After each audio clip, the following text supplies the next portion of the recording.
Recent గా ఒక issue చాలా హాట్ అండ్ ట్రెండింగ్ టాపిక్ అయిందనమాట. అది మీకు కూడా తెలుసు, అలేఖ్య చిట్టి పికిల్స్ మీద. సో దాని మీద మీరు కూడా మీ ఒపీనియన్ షేర్ చేస్తూ ఒక వీడియో చేశారు. బట్ చాలా మంది అన్న మాట ఏంటి అంటే, ఐ మీన్ కామెంట్స్ లో అన్న మాట ఏంటి అంటే, ఇప్పుడు వీళ్ళ మీద వీళ్ళు నెగిటివ్ అయ్యారు, సో వీళ్ళ మీద చేస్తే మీరు కూడా అంటే వ్యూస్ వస్తాయి మీకు అన్న పర్సెప్షన్ లో చేశారు అని. దానికి మీరే చెప్తారు? ఆ కాంట్రవర్సీ ఏదైతే అయిందో అది నేను టచ్ చేయాలని కూడా అనుకోలేదు. నాకు అసలు ఎంత వ్యూస్ అన్నా రాని ఏమన్నా రాని అది మనకు సంబంధం లేదు. ఇప్పుడు వాళ్ళ దగ్గర నేను కనీసం అంటే వేరే వాళ్ళ దగ్గర ఆర్డర్ చేసి కస్టమర్ అయ్యాను, కానీ వాళ్ళకి నేను కస్టమర్ని కూడా కాదు. నేను ఓన్లీ ప్రైజెస్ చూసి డ్రాప్ అయిపోయా. మనకి సంబంధం కూడా లేదు, నేను టచ్ చేయకూడదని అనుకున్నా.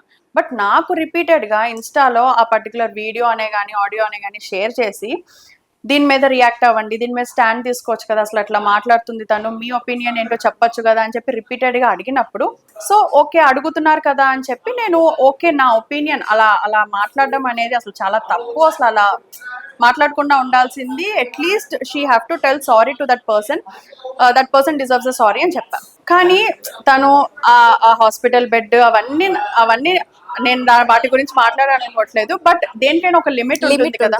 ఈ పచ్చళ్ళు రిలేటెడ్ వీడియోస్ ఏవైతే ఉన్నాయో నాకు తెలియకుండానే ఒక లూప్ లో ఒకదాని నుంచి ఒకటి పెట్టాల్సి వస్తుంది.